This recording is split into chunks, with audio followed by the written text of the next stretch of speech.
Hello सांगमानी जय जगन्नाथ नमस्कार। आज गोटे नुआ रेसिपी आणिक आसी देखु शेष जाए केमती कौन मुझे करवा फूलकोबी चिल्ली ठंडा दिन तो परिवाटा बहुत बढ़िया फ्रेश फ्रेश मिले।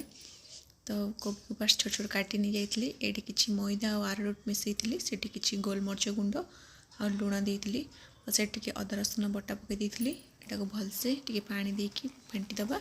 जो थी कि गोटा न रहा पूरा भलसे फेंटी देती पानी देखिए टिके पकेबे कहीं एक बेसी पानी हो गले भल लगे और बेसी कम हो गले भल लगे फूलकोबी भितर पूरा पशेबनी ये जो मिक्सटा से भलसे करेंगे। से फूलकोबी गुड़ा पकई दी सब गुड़ा पकई देकी भलसे गोले देकी यहाँ को पाखापाखि गोटे 15 ରୁ 20 मिनट मुझे छाड़ दी मैरिनेट हाँपाई ताकि टे मसलाटा फूलकोबी भितर पूरा भलसे मैरिनेट हो एटा मैरिनेट भलसे गोला गोली कर रख सारापर यहाँ को तो नॉर्मली छाणीदेवा आपण मैंने तो फूलकोबी चिल्ली ऑलरेडी बहुत जन जानी करेंगे मुझे टाइप करुँची से जन दूची से कहूँ तेल कड़ी गरम हो सारापर आस्ते आस्ते पकईदेवी अल्प अल्प कोबी पकई छाणीबे लगनी ना पूरा पूरी लगिज तो बस गरम तेल पकई एमती सबूक से गोटे प्रोसेस छाणी काट देती। फुल ठंडा दिन तो बहुत सब पनीपरिया बहुत सस्ता थाए बहुत फ्रेश थाए तो क्या को परिवाटा बहुत भल लगे मत कमेंट करी जनइबे ये दिन तो मत वेजिटेबल गुड़ा बहुत भल लगे खावाई सब गुड़ा टेस्ट बहुत भल थाए सीजन रे बहुत फ्रेश फ्रेश आसे से भल लगे तो वेराइटी वेराइटी रे रोसई करने मत बहुत भल लगे से मुझे ट्राए करे मत एत परफेक्टली आसेनी फिर भी चेष्टा करे भलसे करने तो क्या को परिवाटा बहुत भल लगे शीत दिन में मत जनइबे सेमती सब गुड़ा फूलकोबी मु बस छाणी रखी सब जाक हो जाता आ गोटे पैन नहीं से अल्प टिके तेल गरम पकई तेल गरम है पर्यंत बसई बस से देखो फूलकोबी छणा ता संगे ये परिवा गुड़ा काटी मु रखी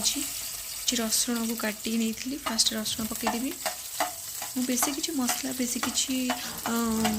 स्पाइसेस सब किसी भी यूज करेनि अल्प ही करने मत भल लगे बेसी मसला मत भल लगे से रसुण संगे संगे कंचा लंका पकई कंचा लंका आप राग हिसाब से टे अधिक भी करनी पारे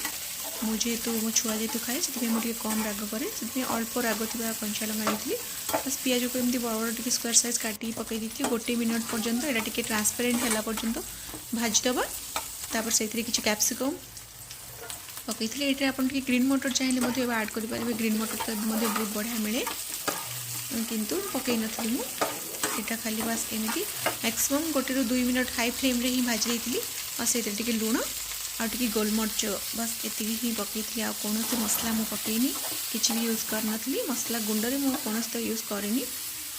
तापर से छणा ही कोबीटा को पूरा पकई दी यहाँ को भलसे घाटी दी गोटे हाफ गोटे मिनट आधा मिनट पाखापाखि टे गोड़े देवी तापर ए जहाँ भी सॉसेस थी सॉस गुड़ाक पकईदेवी देखु एमती मुझे करुँची बस चिली सॉस गोटे बड़ चामचटे पकई ता संगे टिके सोया सॉस और टिके टमाटो केचप पकई बस ये आप रेड चिली सॉस पकई पारे विनेगार पकई पारे यहाँ भलसे पूरा आधा मिनट एमती घाटी देला भलसे मिक्स हो देखो मुझे कौन पकई ये गोटे पनीर चिल्ली मिक्स थी जोड़ा कि चिंग्स यहाँ बहुत टेस्ट लगे गोटे थोड़ा ट्राए करूँ बहुत ही भल लगे बस से पकेट्र देखिए क्वांटिटी गोटे हाफ चामच काटी से पानी के भलसे पूरा मिसई दी और से पानीटा को पकई जमी आम कॉर्नफ्लावर पानी कर पकाचे चिल्ली रे टिके थिक आसवाई तो यहाँ ट्राए करूँ गोटे थर देखा टेस्ट बहुत बढ़िया लगे कौन से मसला गुंड किसी भी पकड़ा दरकार नहीं बहुत भल लगे बस एमती ही यहाँ करूँ बहुत टेस्टी आ किसी भी ऐड करा दरकार नहीं बस गोटे मिनट कि आधा मिनट हाई फ्लेम रे बसदेवे टिके घोड़े की गोटे आधा मिनट पर्यंत सीझला बस हो गला आपणकर फूलकोबी चिल्ली बहुत ही टेस्टी थिला गोटे ट्राए करूँ आ प्लीज़ मो चैनल को नुआ आसते मत सपोर्ट करूँ सब्सक्राइब करूँ मो वीडियो को लाइक करूँ आदि किसी अलग अलग क्या रेसिपी पसंद लगे मत कहतु मुझे ट्राए करी मो स्टाइल